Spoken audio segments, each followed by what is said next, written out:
Hello friends, कैसे हो। GK 2020 YouTube channel में आप सभी दोस्तों का हार्दिक स्वागत है। पिछले 2 दिनों से मैं इलेक्शन ड्यूटी में था, इसीलिए मैं आपको वीडियो प्रोवाइड नहीं कर सका, लेकिन अब आपको डेली वीडियो मिलते रहेंगे। ओके, और आज का जो मैंने वीडियो बनाया है वो इंडियन ज्योग्राफी से है और प्रीवियस एग्जामिनेशन में जो क्वेश्चन पूछे गए हैं उन्हीं के आधार पर हमने यह वीडियो तैयार किया है और जो भी महत्वपूर्ण फैक्ट थे वो भी हमने ऐड करके इस वीडियो को बहुत ही अच्छे ढंग से बनाया है। तो वीडियो में आप लास्ट तक बने रहिए। लास्ट में कमेंट सेक्शन में जरूर बताना कि यह वीडियो आपको कैसा लगा और नेक्स्ट एग्जामिनेशन में पूछे जाने की भी संभावना है। ओके, तो चलिए बिना वक्त गवाए स्टार्ट करें। आज का हमारा टॉपिक है most IMP questions on Indian geography, यानी कि भारत के भूगोल से संबंधित अति महत्वपूर्ण क्वेश्चन की बात मैं करने जा रहा हूं और बार बार एग्जामिनेशन में यह क्वेश्चन पूछे जाते हैं। पेपर सेटर की निगाहें इन्हीं प्रश्नों पर क्यों टिकी रहती है वो तो मुझे मालूम नहीं, लेकिन आज मैं आपको बहुत ही अच्छा वीडियो प्रोवाइड करने जा रहा हूं। ओके, और अभी तक आपने हमारी जीके 2020 चैनल को सब्सक्राइब नहीं किया है तो प्लीज सब्सक्राइब कर लीजिए, क्योंकि आने वाले हर एक वीडियो की अपडेट आपको मिलती रहे। और जो भी एग्जामिनेशन में यह क्वेश्चन पूछा गया है वो यहां पर आप देख सकते हैं कि उत्तर प्रदेश की पब्लिक सर्विस कमीशन की मेन एग्जामिनेशन में 2015 में यह क्वेश्चन पूछा गया था। और बार बार मैं यह कौन से एग्जामिनेशन में क्वेश्चन पूछा गया यह तो नहीं कहूंगा, लेकिन आपको यहां नजर कर लेनी होगी। ओके, चलिए क्वेश्चन, केरल का कुट्टानाड या कुट्टानाडु प्रसिद्ध है। दोस्तों, केरल राज्य का कुट्टानाडु क्यों प्रसिद्ध है? 4 ऑप्शन थे, तो सही आंसर क्या है? यह भारत का न्यूनतम ऊंचाई वाला क्षेत्र है कुट्टानाड और यहां पर धान यानी कि चावल की खेती होती है और भारत का न्यूनतम ऊंचाई वाला क्षेत्र है। तो दोस्तों, समुद्री सतह से कितनी ऊंचाई पर है? आपको जानकर हैरानी होगी कि समुद्री सतह से भी 2 मीटर नीचा है यह क्षेत्र। तो वहां पर पानी नहीं भर जाता? नहीं भर जाता यार। क्यों, वो भी मैं आपको बता रहा हूं। देखो, कुट्टनाड यानी कि केरल के चावल का कटोरा कहा जाता है। क्या कुट्टनाड को केरल के चावल का कटोरा कहा जाता है? कुट्टनाड केरल के चावल का कटोरा आलपुषा जिले के बैक वाटर्स के बीच स्थित है। धान यानी कि चावल की समृद्धि फसलों के कारण इसका यह नाम पड़ा है। दोस्तों, यहां चावल की समृद्धि, चावल का उत्पादन, प्रोडक्शन बहुत ज्यादा होता है। बहुत सारे किसान इसी कृषि से संबंधित है, चावल की कृषि से, इसीलिए तो नाम पड़ा है चावल का कटोरा। जिले के आंतरिक हिस्से में बसा हुआ यह इलाका एक विशाल पुनर्निर्मित यानी कि रिक्लेम्ड भूमि है, जिसे तटबंध द्वारा जल से अलग किया गया है। क्या दोस्तों, यह जो भूमि है तटबंध द्वारा जल से अलग किया गया यह पूरा क्षेत्र है और जिसे कहा जाता है केरल का चावल का कटोरा कुट्टनाड। माना जाता है कि यह दुनिया में शायद इकलौती जगह है जहां समुद्र तल से 2 मीटर की गहराई पर खेती की जाती है। क्या समुद्र सतह की दोस्तों तल से 2 मीटर गहराई में खेती की जाती है। इस इलाके को इन 4 बड़ी नदियों का जल प्रवाह हासिल है। दोस्तों, समुद्री जल से यह चावल की खेती नहीं की जा सकती, क्योंकि समुद्र का जो जल है वो खारा होता है। नदियों के जरिए यहां चावल की खेती की जाती है। तो कौन कौन सी सहायक नदियां हैं? पंपा, मिनचिल्ला, अचंकोविल और मणिमला। यह 4 नदियों के जल से यहां चावल की खेती की जाती है केरल राज्य में। चलिए एक ऐसा ही एक और क्वेश्चन आईएएस की प्रीलिम एग्जामिनेशन में 2015 में पूछा गया था। क्वेश्चन कैसा था कि भारत के राज्यों का कौन सा एक युग्म सबसे पूर्वी और सबसे पश्चिमी राज्य को इंगित करता है? यहां 4 ऑप्शन में दोस्तों 4 युग्म है, तो कौन सा राज्य पूर्वी बिंदु और पश्चिम बिंदु दोनों को इंगित करता है? तो सही आंसर है सबसे पूर्वी राज्य अरुणाचल प्रदेश, 2 जगह पर है। ठीक है, पश्चिमी बिंदु यानी कि पश्चिमी राज्य है केरल और गुजरात। तो आप यदि मैप में देखेंगे तो पता चलेगा कि केरल से भी पश्चिम दिशा की ओर गुजरात राज्य है। तो सही आंसर क्या बनेगा? Option D. देखो, गुजरात भारत का सबसे पश्चिमी राज्य, तमिलनाडु सबसे दक्षिणी राज्य, जम्मू कश्मीर जो कि अब एक केंद्र शासित प्रदेश है वो उत्तरी क्षेत्र है, अरुणाचल प्रदेश भारत का सबसे पूर्वी राज्य है। एक बार फिर से देखो कि यहां पर देख लिया तो पूर्व में सबसे आगे किस राज्य का क्षेत्र है? अरुणाचल प्रदेश का। तो पूर्वी राज्य है अरुणाचल प्रदेश, पश्चिमी राज्य है हमारा गुजरात, उत्तर में है जम्मू कश्मीर केंद्र शासित प्रदेश और दक्षिण में आएगा तमिलनाडु। लेकिन दोस्तों यहां भारत देश के उत्तरतम बिंदु कौन सा है, दक्षिणतम बिंदु कौन सा है, पूर्वी बिंदु कौन सा है और पश्चिमी बिंदु कौन सा है? तो याद रखना, अरुणाचल प्रदेश भारत का सबसे पूर्वी राज्य तो है, लेकिन भारत में सबसे पूर्वी बिंदु कौन सा है? किबिथु। क्या? किबिथु। किस राज्य में? अरुणाचल प्रदेश का किबिथु भारत देश का पूर्वी पॉइंट है। यहां पर देखो कि यहां पर है किबिथु। ओके, गुजरात भारत का सबसे पश्चिमी राज्य है, तो पश्चिमी राज्य में गुजरात है, तो पश्चिमी पॉइंट कौन सा?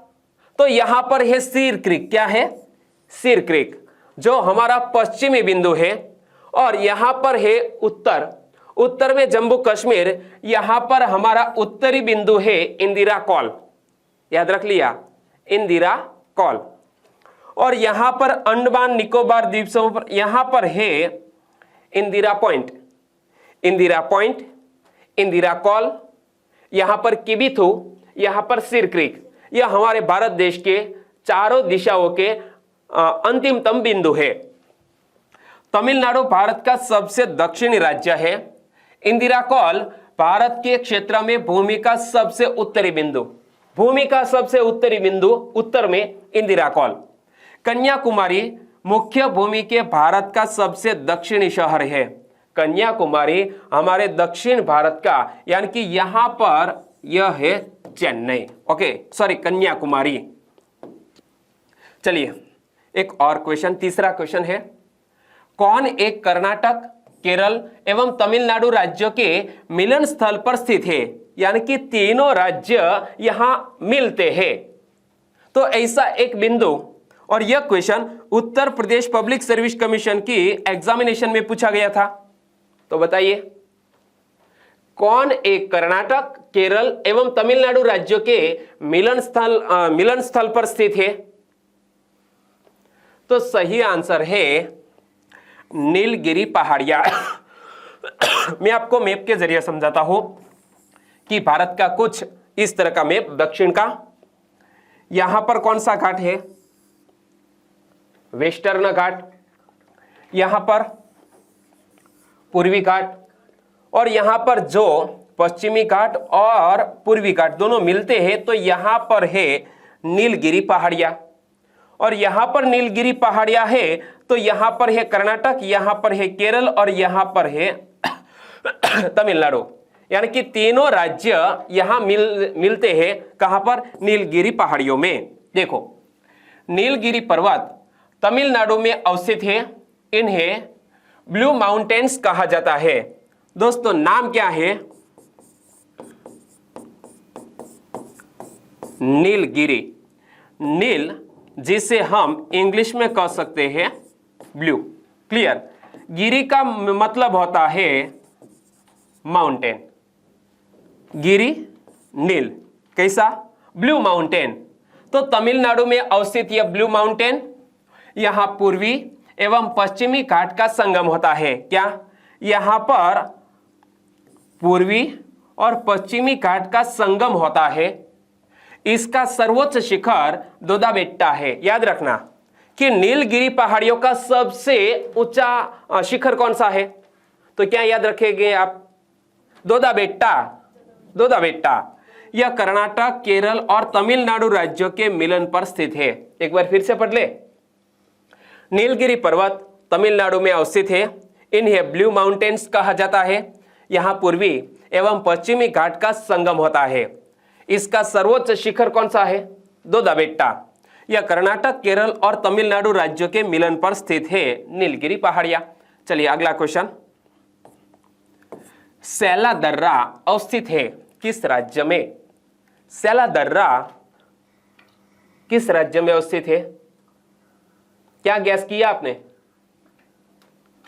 अरुणाचल प्रदेश। सही आंसर है अरुणाचल प्रदेश में सैला दर्रा अवस्थित है। देखो, सैला दर्रा अरुणाचल प्रदेश राज्य के तवांग जिले में स्थित है। यहां पर आप देख सकते हैं, ये है सैला दर्रा का गेट। किस जिले में अवस्थित है?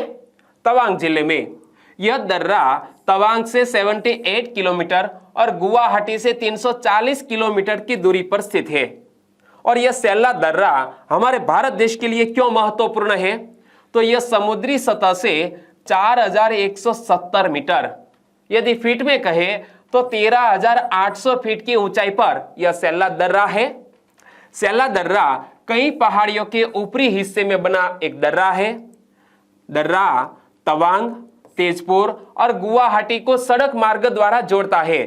दोस्तों, यह हमारा सामरिक महत्व रखता है सैला दर्रा, क्योंकि तवांग, तेजपुर और गुवाहाटी को सड़क मार्ग द्वारा जोड़ने का काम करता है और तवांग शहर तक पहुंचने का यह दर्रा मुख्य मार्ग भी है। इस दर्रे में शीत ऋतु के दौरान भारी बर्फबारी होती है, लेकिन खास बात यह है कि यह वर्ष भर खुला रहता है। और सैला दर्रा तवांग और बौद्ध धर्म के प्रसिद्ध तवांग मठ का प्रवेश द्वार भी है। क्या यह जो सैला दर्रा है वो तवांग मठ का प्रवेश द्वार भी है? एक बार फिर से पढ़ो, क्वेश्चन क्या था कि सैला दर्रा अवस्थित है किस राज्य में? अरुणाचल प्रदेश में। सैला दर्रा अरुणाचल प्रदेश राज्य के तवांग जिले में स्थित है। यह दर्रा तवांग से 78 किलोमीटर और गुवाहाटी से 340 किलोमीटर की दूरी पर स्थित है। यह समुद्री सतह से 4170 मीटर, फीट में कहे तो 13,800 फीट की ऊंचाई पर अवस्थित सैला दर्रा कई पहाड़ियों के ऊपरी हिस्से में बना एक दर्रा है। दर्रा तवांग, तेजपुर और गुवाहाटी को सड़क मार्ग द्वारा जोड़ता है। तवांग शहर तक पहुंचने का यह दर्रा मुख्य मार्ग भी है। इस दर्रे में शीत ऋतु के दौरान भारी बर्फबारी होती है, लेकिन यह वर्ष भर खुला रहता है। सैला दर्रा तवांग और बौद्ध धर्म के प्रसिद्ध कौन सा? तवांग मठ का प्रवेश द्वार भी है। चलिए अगला क्वेश्चन। मध्य प्रदेश की एक एग्जामिनेशन में यह क्वेश्चन पूछा गया था कि माउंट एवरेस्ट शिखर पर चढ़ने वाली पहली महिला कौन थी? माउंट एवरेस्ट शिखर पर चढ़ने वाली पहली महिला कौन थी? सही आंसर है जुंको ताबेई। जापान देश की एक पर्वतारोही थी, नाम क्या है? जुंको ताबेई, जो माउंट एवरेस्ट शिखर सर करने वाली पूरे दुनिया की पहली महिला। लेकिन क्वेश्चन यह पूछ लिया जाए कि माउंट एवरेस्ट शिखर पर चढ़ने वाली पहली भारतीय महिला कौन थी, तो हमारा आंसर आएगा बचेंद्री पाल।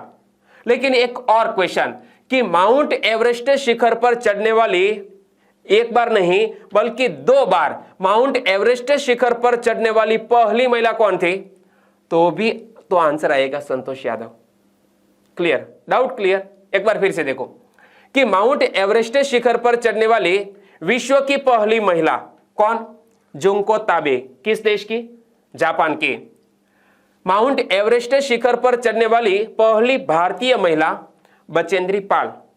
2 बार माउंट एवरेस्ट शिखर पर चढ़ने वाली भारतीय महिला संतोष यादव। देखो 16 मई 1975 को जुंको ताबे किस देश की थी? जापान देश की। जुंको ताबे माउंट एवरेस्ट की चोटी पर पहुंचने वाली पहली महिला बनी। इमेज में आप देख सकते हैं जुंको ताबे को। वह 7 महाद्वीपों में से प्रत्येक की सबसे ऊंची चोटियों पर चढ़ाई करने वाली पहली महिला भी थी। देखो 7 महाद्वीपों में से प्रत्येक की सबसे ऊंची चोटियों पर चढ़ाई करने वाली पहली महिला भी बनी थी। यानी कि हमारा पूरा जो विश्व है वो 7 महाद्वीपों में बटा हुआ है। कितने? 7 महाद्वीपों में बटा हुआ है और सातों महाद्वीप के एक एक सबसे ऊंचे पर्वत, उनकी सबसे ऊंची चोटियां। तो यह सभी पर्वतों की सबसे ऊंची चोटियों पर चढ़ाई करने वाली भी विश्व की पहली महिला है। नाम याद रखिएगा, जुंको ताबेई। और संतोष यादव 2 बार माउंट एवरेस्ट पर चढ़ने वाली दुनिया की पहली महिला थी। याद रखिएगा संतोष यादव का नाम। क्लियर। और अरुणिमा सिन्हा के बारे में यदि आप कुछ जानते हैं तो नीचे कमेंट सेक्शन में जरूर बताना। ओके, अगला क्वेश्चन, भारत में कौन कृष्णा डेल्टा एवं कैप कमोरिन के मध्य स्थित है? एक तरफ है कृष्णा डेल्टा क्षेत्र, दूसरी तरफ है कैप कमोरिन। दोनों के मध्य स्थित है कौन सा क्षेत्र? तो यह दोनों के बीच स्थित क्षेत्र को किस नाम से जाना जाता है? इसे कहा जाता है कोरोमंडल। क्या? कोरोमंडल। सही आंसर है ऑप्शन बी। देखो, कृष्णा डेल्टा जो आंध्र प्रदेश में है, कृष्णा डेल्टा तट से कैप कॉमोरिन तक का हिस्सा कोरोमंडल तट कहलाता है। यहां पर देखो मैप में कि यहां पर है कोरोमंडल कोस्ट, यानी कि यहां से जो यहां, ओके रेड कलर ले लेता हूं, यह कोरोमंडल तट कहलाता है। एक तरफ है कृष्णा डेल्टा यहां पर, दूसरी तरफ है कैप कॉमोरिन। दोनों के बीच का जो क्षेत्र है वो कोरोमंडल कहलाता है। इसमें पूरा तमिलनाडु, आंध्रा का तट भी शामिल है। क्या? यहां पूरा तमिलनाडु तो है लेकिन आंध्रा का क्षेत्र भी यह कोरोमंडल तट में शामिल है। मतलब यह हुआ कि यह जो पूरा क्षेत्र है वो कहलाता है कोरोमंडल तट। क्लियर? ओके, आंसर बताइए। निम्नलिखित में से किस स्थान को कैप कॉमोरिन के नाम से भी जाना जाता है? ऐसा क्वेश्चन सामने आए तो मैंने क्रिएट किया है। निम्नलिखित में से किस स्थान को कैप कॉमोरिन के नाम से भी जाना जाता है? तो मैंने तमिलनाडु क्षेत्र का जिक्र किया, आंध्रा का जिक्र किया। तो यहां आप देखेंगे कि कोंकण तट तो गोवा के आसपास का क्षेत्र है। ओके, यहां पर मैप में एक बार फिर से देखो, क्या लिखा है? कोंकण कोस्ट। तो यह कोंकण कोस्ट है। यहां पर है मालाबार तट, कोंकण कोस्ट, मालाबार कोस्ट। यहां पर है यह कोरोमंडल कोस्ट और यहां पर लिखा है उत्कल कोस्ट। क्या? उड़ीसा में उत्कल कोस्ट और आंध्रा कोस्ट यहां पर है। तो यह सभी हमारे महत्वपूर्ण कोस्ट। याद रख लिया? कौन सा? Konkan coast, Malabar coast, Coromandel coast, Andhra coast, Utkal coast आएगा उड़ीसा राज्य में। चलिए क्वेश्चन, निम्नलिखित में से किस स्थान को कैप कॉमोरिन के नाम से भी जाना जाता है? तो कन्याकुमारी को। क्लियर? आगे बात करते हैं अगले क्वेश्चन की। यह क्वेश्चन भी पूछा गया था। कौन भारत में ज्वालामुखी द्वीप है? भारत में ज्वालामुखी द्वीप है और वो भी सक्रिय ज्वालामुखी, कभी कभी वहां पर विस्फोट भी होते हैं। वो है बैरन द्वीप। आपने कहीं जियोग्राफी में पढ़ा भी होगा, एनसीईआरटी की जियोग्राफी में, कि भारत का एकमात्र सक्रिय ज्वालामुखी है, नाम है बैरन द्वीप। कहां पर है? अंडमान निकोबार द्वीप समूह पर। और ये देखो धुआं निकल रहा है। बैरन द्वीप भारत का एकमात्र सक्रिय ज्वालामुखी है। यह पोर्ट ब्लेयर से 135 किलोमीटर की दूरी पर स्थित है। इस द्वीप की गोलाकार आकृति लगभग 3 किलोमीटर है। देखो दोस्तों कि यह जो हमारा बैरन द्वीप है, यहां पर एक सक्रिय ज्वालामुखी है और इस द्वीप की गोलाकार आकृति कितनी है? लगभग 3 किलोमीटर यह गोलाकार आकृति है। और यह ज्वालामुखी का एक बड़ा सृजक है जो कि तट से करीब आधा किलोमीटर पर है। तट से, समुद्री तट से आधा किलोमीटर है यह समुद्र में, यानी कि चारों तरफ पानी, बीच में एक बैरन द्वीप और वो एक सक्रिय ज्वालामुखी। और लगभग 150 फैथम गहरा है। गहराई कितनी है? 150 फैथम। और दोस्तों यह मैं पहली बार ये का सुन रहा हूं। ओके, केवल बोट द्वारा ही यहाँ का दौरा करने की अनुमति प्राप्त है। यदि आप बेरन द्वीप का दौरा करना चाहते हैं तो आप केवल बोट द्वारा ही जा सकते हैं। बेरन द्वीप को पहले मृत ज्वालामुखी माना जाता था, किंतु 20वीं शताब्दी के अंत में यह सक्रिय हो गया। सक्रिय कब हुआ? 1991 में सक्रिय हुआ। बाद में लगातार विस्फोट होते रहे 1994, 95 में, और बाद में 2004 में भी यह सक्रिय हुआ था। तो यह 20वीं शताब्दी के अंत में सक्रिय हो गया है। देखो, यह द्वीप बंगाल की खाड़ी में स्थित है। इसका निर्माण लावा शंकु तथा राख के ढेर से हुआ है। यह अंडमान एवं निकोबार द्वीप समूह में स्थित है। करीब 180 साल शांत रहने के बाद इसमें विस्फोट हुए थे। कितने? 180 साल शांत रहने के बाद इस बेरन द्वीप में विस्फोट हुए थे, और ये विस्फोट 1991, 1994, 95 और 2005 में हुए थे। इस विस्फोट के दौरान इसमें 2006 तक लगातार लावा निकलता रहा। इसे वन विभाग की आज्ञा लेने के बाद ही देखा जा सकता है। दोस्तों, आप यदि टूर पर गए हैं तो यह बेरन द्वीप नहीं देख सकते, लेकिन आपको यह बेरन द्वीप देखना है तो वन विभाग की आज्ञा यानी कि अनुमति लेना आवश्यक है। तो यह बेरन द्वीप से जुड़ी हुई महत्वपूर्ण जानकारी की पॉइंट में आपको बता रहा हूं कि यह द्वीप बंगाल की खाड़ी में स्थित, इसका निर्माण लावा शंकु तथा राख के ढेर से हुआ है। यह अंडमान एवं निकोबार द्वीप समूह में स्थित है। 180 साल शांत रहने के बाद इसमें विस्फोट हुए थे। ये विस्फोट 1991, 1994, 95, 2005 में हुए थे। इस विस्फोट के दौरान इसमें 2006 तक लगातार लावा निकलता रहा। इसे वन विभाग की आज्ञा लेने के बाद ही देखा जा सकता है। अगला क्वेश्चन, कहां पर भागीरथी एवं अलकनंदा नदियां मिलती है? दो एग्जामिनेशन में यह क्वेश्चन पूछ लिया गया है। दो नदियां आपस में मिलती है, वो स्थान कौन सा है? भागीरथी और अलकनंदा नदियां मिलती है, वो स्थान कहलाता है देवप्रयाग। क्या? देवप्रयाग। और यहां पर मैं आपको दिखा रहा हूं, ये देखो, ये रहा देवप्रयाग। एक हिंदू धर्म के लिए, हिंदू समुदाय के लिए एक महत्वपूर्ण धार्मिक स्थान है यह देवप्रयाग। और यहां आपस में दो नदियां मिलती है। तो क्या आप मुझे बता सकते हैं कि कौन सी नदी भागीरथी है और कौन सी नदी अलकनंदा है? ए अलकनंदा और ए भागीरथी। आपने गैस कर लिया? ओके, आगे मैं आपको बता रहा हूं। ओके, लेकिन फिलहाल पढ़ो कि देवप्रयाग में अलकनंदा और भागीरथी का संगम होता है। इसके बाद अलकनंदा नाम समाप्त होकर केवल गंगा नाम रह जाता है। अलकनंदा चमोली, रुद्रप्रयाग, टिहरी और पौड़ी जिलों से होकर गुजरती है। भागीरथी और अलकनंदा आपस में दोनों नदियां मिलती है, तो नाम समाप्त होने के बाद नया नाम क्या हो जाता है? गंगा।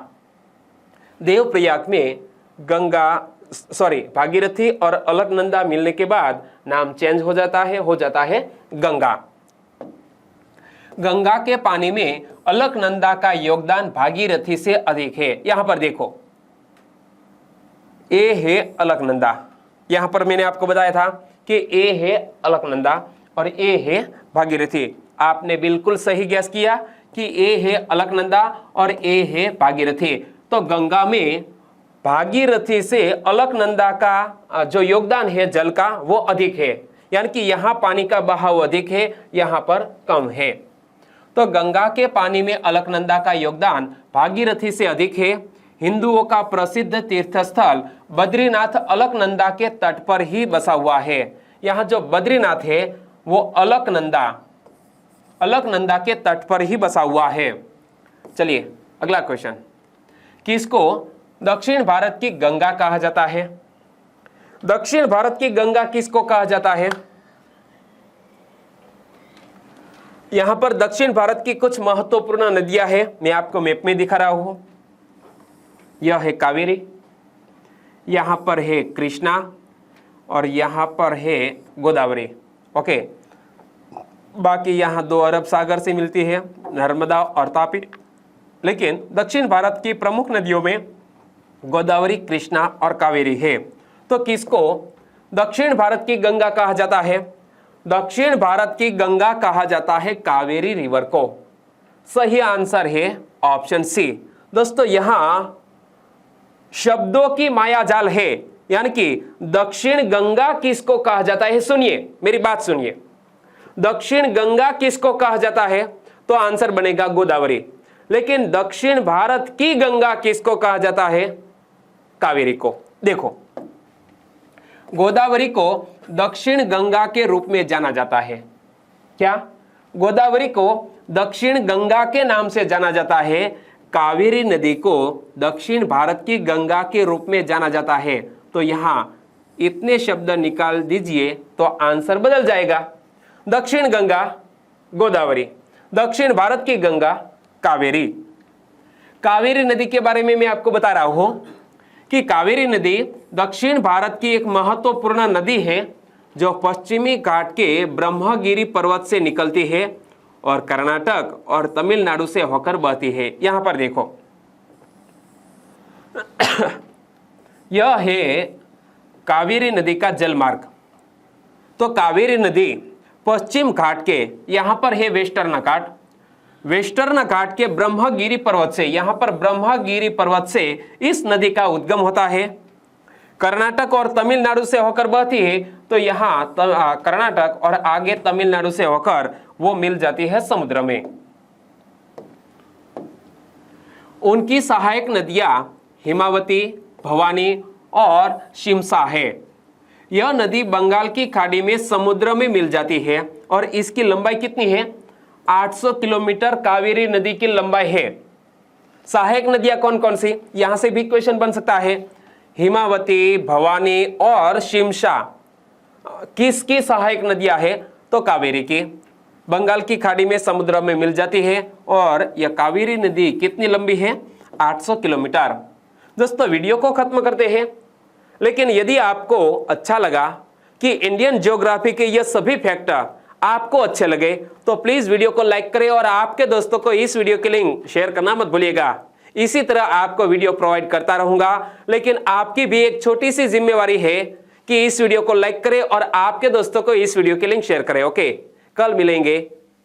आपका दिन शुभ रहे। टेक केयर एंड जय हिंद।